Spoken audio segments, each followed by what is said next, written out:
AI presentation tools are becoming a huge part of productivity and content creation, and Gamma AI is one of the most popular platforms in 2026. It can generate presentations, documents, web pages, and visual content using simple prompts and AI automation.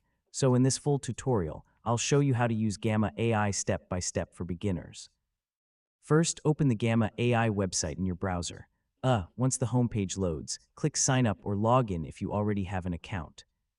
When the project is complete, export it as a PDF or presentation file for meetings, school, business, or offline use.